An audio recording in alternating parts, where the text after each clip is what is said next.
नमस्कार, मैं स्काई। अभी कुछ दिन पहले ही मैंने भारत की संसद में भाषण दिया था। भाषण की शुरुआत मैंने ये कहकर करी थी कि किसानों, पहलवानों की धरती हरियाणा से मैंने अपने प्रदेश का नेतृत्व किया था और आज उसी प्रदेश के वो गौरवमान रेसलर्स आज हरिद्वार बैठे हैं और तैयार बैठे हैं अपने तमाम मेडल्स को गंगा में बहाने के लिए। वो मेडल्स जिसको आप और मैं देखकर बड़े खुश हो गए थे कि देश का गौरव है और देश में मेडल आया है, लेकिन अब वो रेसलर्स मजबूर हैं इसे गंगा में बहाने के लिए। आखिर क्या है ये मजबूरी और क्या है सारा माजरा, समझेंगे पूरा खुल के। मतलब मैंने इस वीडियो को बनाने में कोई भी जल्दबाजी किसी भी प्रकार की नहीं की है।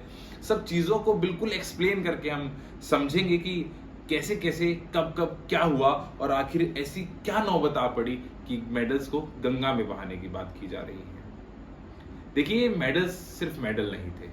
जब साक्षी मलिक, विनेश फोगाट जैसी लड़कियां मेडल लेकर आती हैं तो वो सिर्फ मेडल नहीं, उन परिवारों के लिए एक आशा की किरण होती है जो कहते हैं कि हमारी बेटी भी अब किसी लड़के से कम नहीं, हमारी छोरियां के छोरों तय कम है। तो आखिर फिर भी ऐसी बातें आ रही हैं सामने, तो तमाम लोग कह रहे हैं कि ये ट्रायल से बचना चाहते हैं, मेडल्स गंगा में बहा रहे हैं, पैसे क्यों नहीं दे देते वापस, जो नौकरियां मिली हैं वो वापस क्यों नहीं दे देते। तो पूर्व बॉक्सर, इंडियन बॉक्सर और ओलंपिक मेडलिस्ट विजेंद्र सिंह ने कह दिया है कि भाई पैसे भी दे देंगे वापस। जब अपना सम्मान, अपना मेडल ही सब कुछ दे दिया तो ये भी दे देंगे। लेकिन कुछ ट्विस्ट है कहानी में। अब ये समझते हैं कि पूरा सीन है क्या। 7 लड़कियां, जिनमें से एक माइनर है, उन्होंने केस किया है ब्रजभूषण शरण सिंह पर। कौन है ब्रजभूषण शरण सिंह? ब्रजभूषण शरण सिंह 3 बार के WFI यानी रेसलिंग फेडरेशन ऑफ इंडिया के अध्यक्ष, प्रेसिडेंट है और साथ ही MP है बीजेपी से। 7 बार, लगभग 6 बार विधायक रह चुके हैं, 1 बार समाजवादी पार्टी से और 5 बार बीजेपी से। तो यानी काफी बाहुबली किस्म का नेता इन्हें पार्टी में एक दर्जा दिया जाता है और माना जाता है काफी बाहुबली किस्म के ये नेता हैं। लेकिन माजरा है क्या सारा कि पुलिस ने काम अपना नहीं किया या फिर कहां सरकार की नाकामी रही, वो सब समझने से पहले ब्रिजभूषण शरण सिंह के कैरेक्टर को समझते हैं कि ये बंदा, इसके एक्सपीरियंसेस या फिर पास्ट में इतिहास कैसा रहा है। तो काफी विवादित रहा है। 1992 में टाडा एक्ट जैसे गंभीर आरोप भी इस पर हैं कि जिसने दाऊद इब्राहिम की मदद की है छुपने में। साथ ही ललित टॉप को दिए गए एक इंटरव्यू में इन्होंने ओपनली एक्सेप्ट किया है कि इनसे एक हत्या हुई है, इन्होंने माना है। उसके बाद 40 से ज्यादा मुकदमे एक समय पर इनके ऊपर दर्ज थे और 19 साल के एक रेसलर को इन्होंने थप्पड़ भी मारा था, यंग रेसलर्स को 2019 में। तो काफी विवादित चेहरा है और ये सारी सीन देख के लगता है कि यार इसने तो छेड़ा ही होगा लड़कियों को, ये तो लगता ही ऐसा है। लेकिन अब दूसरे साइड पे चलते हैं। जो तीनों अगेंस्ट में जो लीड कर रहे हैं प्रोटेस्ट को, वो है बजरंग पूनिया, साक्षी मलिक और विनेश फोगाट। बजरंग पूनिया देश के लिए लगभग 15 से ज्यादा मेडल ला चुके हैं। साक्षी मलिक 13 मेडल देश के लिए ला चुकी हैं। लगभग 15 मेडल विनेश फोगाट देश के लिए ला चुके हैं। तो यानी ये वो तमाम रेप्यूटेटेड रेसलर्स हैं, वो मेहनती रेसलर्स हैं जिन्होंने देश को बड़ा गौरव दिया है। रेसलर्स के ऊपर आरोप लगे कि हरियाणा के रेसलर्स ही क्यों विवाद कर रहे हैं, WFI से तो इंडिया की फेडरेशन है, सबको प्रॉब्लम होनी चाहिए। तो एक बात और कि आज तक रेसलिंग में भारत को सिर्फ 7 मेडल मिले हैं, सबसे ज्यादा इंडिविजुअल सबसे ज्यादा मेडल आए हैं तो रेसलिंग में आए हैं 7 मेडल और 7 में से 6 हरियाणा के हैं। सिर्फ एक है KD जाधव जो है महाराष्ट्र से। तो यानी रेसलिंग में काफी दबदबा है हरियाणा का।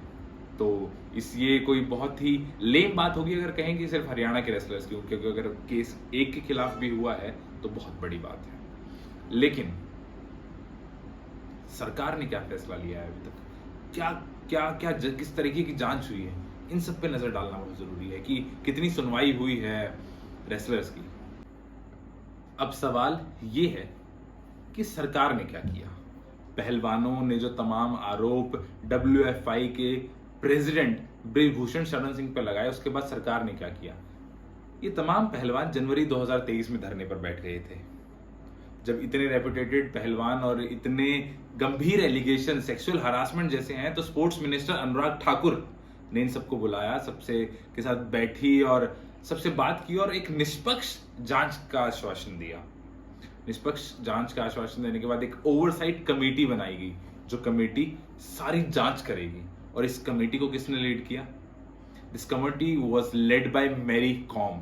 अब मुझे नहीं लगता कि मैरी कॉम के बारे में मुझे बताने की जरूरत है कि मैरी कॉम कौन है, और फिर भी अगर आप नहीं जानते तो वो देश का वो गौरव है जिसे पूरे विश्व में सबसे बेस्ट बॉक्सर कहा जाता है, irrespective of main and women. तो इसमें कहीं कोई दूर दूर तक कोई धांधली का कोई प्रावधान मुझे नहीं लग रहा था कि कुछ हो सकता है। ठीक है, तो ये जांच कमेटी बनाएगी, लेकिन उसके बाद रेसलर्स ने फिर से पिटीशन डाली कि हमारा रिप्रेजेंटेटिव कोई होना चाहिए कमेटी में। सही बात है भाई, कोई रिप्रेजेंटेटिव तो होना चाहिए। तो उस ओवरसाइट कमेटी के अंदर बबीता फोगाट को ऐड किया गया। ऐड करने के बाद पूरी जांच हुई, तमाम दिनों तक जांच चली। अप्रैल में कमेटी ने अपनी रिपोर्ट पेश की। रिपोर्ट पब्लिक नहीं की गई, किसी के सामने कुछ नहीं कहा गया, लेकिन इकोनॉमिक टाइम्स ने बड़ी डिटेल में छापा कि बृजभूषण शरण सिंह पर कोई भी आरोप पूर्ण रूप से प्रूफ नहीं होते। विनेश फोगाट जिन्होंने पहले कहा कि मुझे इनअप्रोप्रिएटली टच किया गया 2015 टर्की में, उन्होंने कहा नहीं 2016 मंगोलिया में टच किया गया। उसके बाद एक वीडियो में उन्होंने कहा कि नहीं मेरे साथ ऐसा कुछ नहीं हुआ। तो बहुत सारी चीज़ों की जांच के बाद ये निष्कर्ष ये निकला कि जो रिपोर्ट तो पूर्ण रूप से पब्लिक नहीं है, जिसे पब्लिक कर देना चाहिए, मैं मानता हूँ, लेकिन पब्लिक नहीं है। फिर भी इकोनॉमिक टाइम्स का जो आर्टिकल है उसमें छापा गया, बहुत अच्छे से बताया गया। वहीं साक्षी मलिक ने भी जो आरोप लगाए थे कि उन्होंने बृजभूषण शरण सिंह ने मुझे हक किया और फिर बाद में उन्होंने कहा कि बेटी की तरह हक किया, तो तमाम ऐसे आरोप जो थे पूर्ण रूप से प्रूव नहीं हो पाए। उसके बाद बीच में एक चीज है जो, और ये सारी चीजें जो मैं आपको बता रहा हूँ शायद ये रेसलर्स को सपोर्ट कर रहे बहुत सारे लोगों को नहीं पता है, पता होनी चाहिए। एक चीज और, WFI। अब 3 बार बृजभूषण शरण सिंह प्रेसिडेंट बन चुके हैं, 4थी बार बन नहीं सकते। तो कौन? हरियाणा फेडरेशन के president, ex president I should say, Deepender Hooda, जो 3 बार से हरियाणा फेडरेशन के प्रेसिडेंट हैं, वो आगे आना चाहते हैं। और तमाम ऐसी पॉलिटिक्स जुड़ गई इनके साथ, पहलवानों के साथ, जिन्होंने हल्का कर दिया इसको काफी हद तक। पहलवान आज भी देश का गौरव है, कल भी देश का गौरव है, और हमेशा देश का गौरव रहेंगे। तो अब तमाम ऐसी चीजें हैं, आपको समझने की जरूरत है कि एक साइड ऑफ द स्टोरी है जो आपसे दूर रखी गई है। तमाम ऐसी डिटेल्स हुई कि जब अप्रैल में कमेटी की रिपोर्ट से पता चलने लगा कि कुछ ऐसे निष्कर्ष नहीं निकला, तो पहलवान फिर धरने पे आ गया और फिर प्रोटेस्ट होने लगा। और एक चीज और जो WFI ने करी वो ये कि ओलंपिक कोटा खत्म कर दिया। अब ये तमाम आप लोग, ये जो लोग प्रोटेस्ट रेसलर्स के अगेंस्ट जा रहे हैं, ये सब ये कह रहे हैं कि ये तो इसलिए प्रोटेस्ट कर रहे हैं क्योंकि ट्रायल्स नहीं देना चाहते। हाँ, ये किसी हद तक सत्य है, क्योंकि नेशनल्स का बॉयकॉट करा है इन पहलवानों ने, और साथ ही एक जो ओलंपिक कोटा जो है वो WFI ने खत्म कर दिया, जिसके खिलाफ थी हरियाणा फेडरेशन जो है। और ये जो तीनों रेसलर जो प्रोटेस्ट कर रहे हैं, प्रोटेस्ट को लीड कर रहे हैं, हरियाणा से हैं। बजरंग पूनिया, साक्षी मलिक, विनेश फोगाट, और हरियाणा फेडरेशन के एक्स प्रेसिडेंट है दीपेंद्र हुड्डा, जो इनके साथ पूर्ण रूप से। और पॉलिटिक्स तो जुड़ ही जाती हैं जब ऐसी चीजें होती हैं। तो पॉलिटिक्स, अगर बीजेपी होती ओपोजिशन में तो अवश्य बीजेपी भी आज इन रेसलर्स के साथ होती। लेकिन क्या नाकामी सरकार की इतनी रही है कि वो अपना मैसेज ठीक से रेसलर्स को कन्वे नहीं कर पा रही है, या फिर प्रॉब्लम ये है कि रेसलर्स अब बात ईगो पे ले गए हैं और उनके साथ इतना सपोर्ट है, सपोर्ट होना भी चाहिए, होगा भी ऐसे लोगों के साथ। लेकिन साथ में हमें ये चीजें ध्यान रखनी पड़ेंगी कि एक रेसलर, एक ओलंपिक 2 बार का Olympic medallist Sushil Kumar jail में है। लेकिन मैं ये मानता हूं कि ये रेसलर्स, तमाम लोग देश के कानून से अपने आप को बड़ा नहीं समझेंगे। जो भी है वो अपनी मर्यादा में रहेंगे और चीजों को समझेंगे और कानून के तहत चलेंगे।